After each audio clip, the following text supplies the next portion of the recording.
when he was doing the roads. He had to bring down his brother's house for him to demonstrate because he was having issues here. They were saying, hapana, Jaruo wamekuja kuvunja vitu vyetu, and now those roads benefit all of us.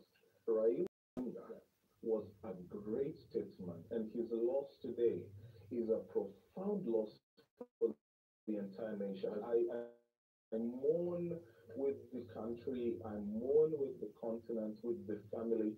I feel for them. I am sad that we are here, but I know that in his loss, the lessons he leaves behind are too rich, and so they will immortalize him. Impact, immortalize him. Yeah, Ahmed, I know you want to come in. President Benjamin Mkapa, the late Tanzanian president, who was among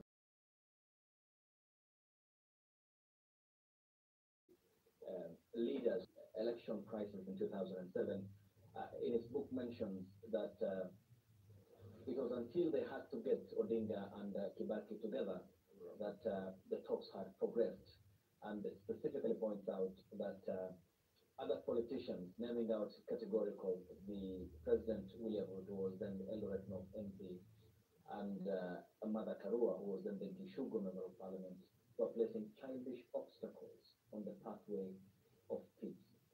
How will we get such?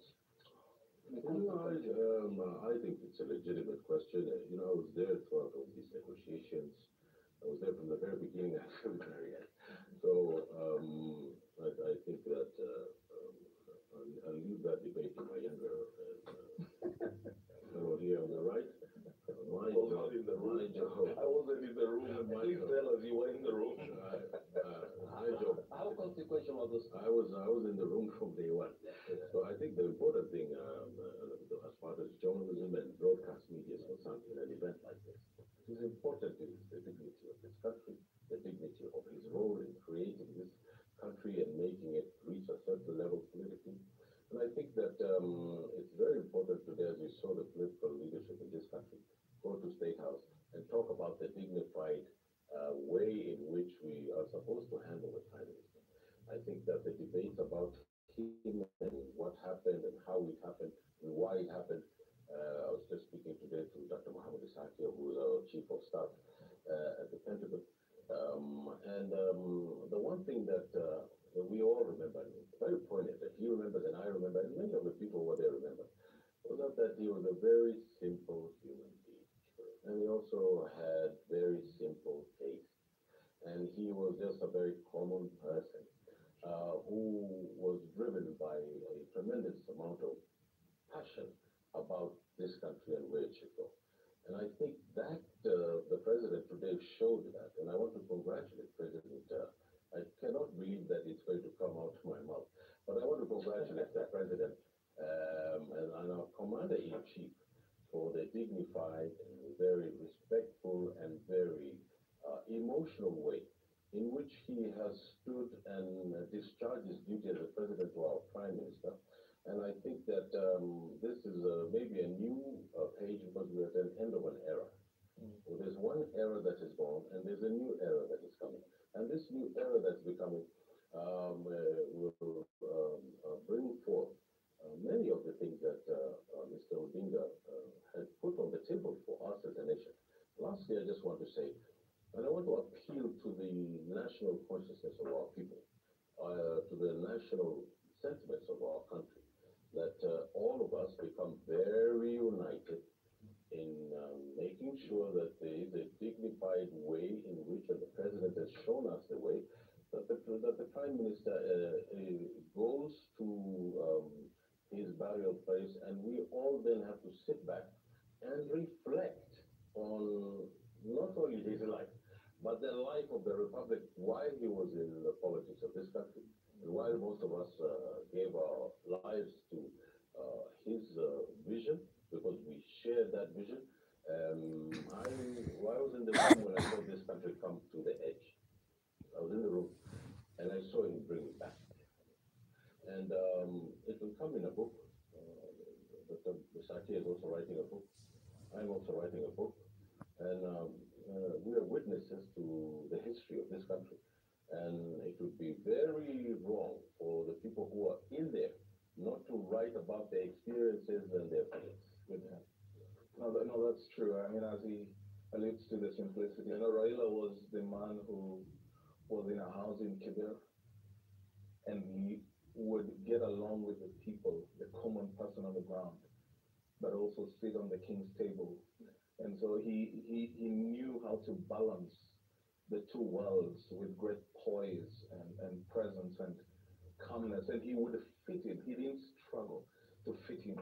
One time we were in a rally across the country, then he saw boiled maize, and I remember him asking on the loudspeaker, he forgot that the microphone was on. He said, Maurice, Bando, have you seen the maize, that boiled maize? To someone to get it. He was a very simple man. But I also just want to thank God that this great man has rested peacefully.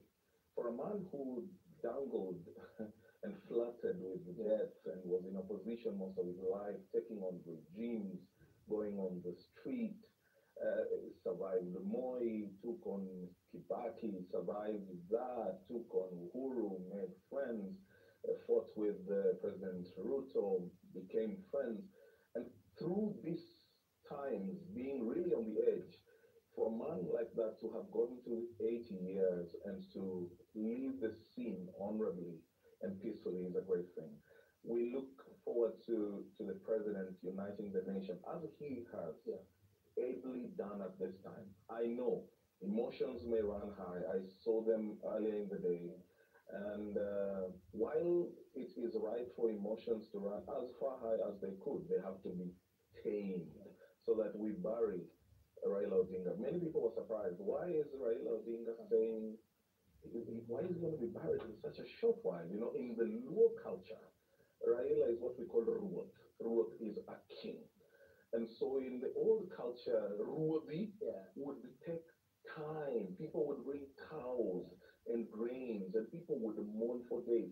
But Raila, at the height of COVID, kept saying, I would love to change the culture among the Luo people, where so much money is spent towards the burial, and then after the funeral, people are left poor. And he expressed, when he dies, he wants to be buried in 72 hours, not once or twice, where I personally was. And so I think that also becomes quite something. Yeah, okay. So Monica, we are still keeping an eye on the flight that is ferrying the delegation led by the Prime Cabinet Secretary. This is one of the most tracked. Abel, is it the most? Yeah, according to my team, this is the second most tracked flight, KQA 202, that is now flying over the Arabian Sea. Of course, it's a busy flight path, as you can see, before it lands in Mumbai. And to just give you some specifics about Mumbai, it's now 1:20, meaning that they are ahead by 2 hours and 30 minutes. So for them, it's Thursday already. 29 degrees Celsius before it touches down, and the busy flight pathway that the KQ Boeing A202 will be flying across over the Arabian Sea before it lands in Mumbai, and will be escorting back the body of the former Prime Minister. So this is the 3D version of the flight itself, which is flying over the Arabian Sea, that will be putting up shortly on your screens for the detailed attention that we have accorded this flight that has taken off from the Jomo Kenyatta International Airport. My team will be getting shortly to that. Monica, Abel, and team who are working on that. Yes. I think to contemplate the useful thing, to contemplate the courageous thing, to contemplate to do something important is enough for a man's life. That's a guy called T.S. Eliot. It's very important for us to humanize the leader who has just passed on. Because if we don't humanize him, then he doesn't make any sense to the country. And if we put him in a place, even though we know that he was a titan in this country, we know that he's done all those sacrifices. We know the amount of time and space that he's used to help this country get to where it should be going. I think it is more useful for us to humanize him and his struggle within this country. And one of the things about his humanity is I remember one specific, very poignant thing was he brought the bui bui into Bunge. You know, he's a way of saying, a very funny way of saying it, that Mimi leta bui bui for Bunge. And it wasn't really about the bui bui, it was about representation in this country. You know, in some areas in this country, there was no representation. There was no money going in. I think that one of the things that we can remember him about, first and foremost, is that this constitution that we have, is a product of struggles of groups, of social formations, of citizens and countries. But at the end of the day, there's someone who comes to symbolize it. You know, all these people, President Obama became president, but Martin Luther King, Malcolm X, Douglas Hart, all the men and women of the African American community and other Americans who fought for civil rights and finally had someone from an African American ancestry to become a president of a country is people standing on shoulders of other people. And of course, now the Prime Minister has come to symbolize those actors. And I think it is very important, and he himself said so while he was alive, is to humanize him, is to give him even more credit. But to make him something that he is not, is to take away from him what he was. And I think it is very important that all of us in this country, at these 7 days that we have, remember the memory and the dignity of Mr. Odinga in a way that makes our country much more, able to deal with its history. I think that many of the people who are his age have now gone, the people who are struggling to get change in this country.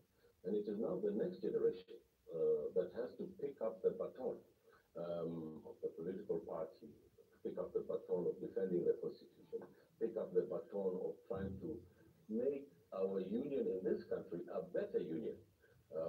You know, the divisions that we have are so huge that I think it is a testament that we are still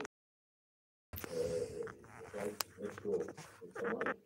One people, one nation, one language, and the white man left this country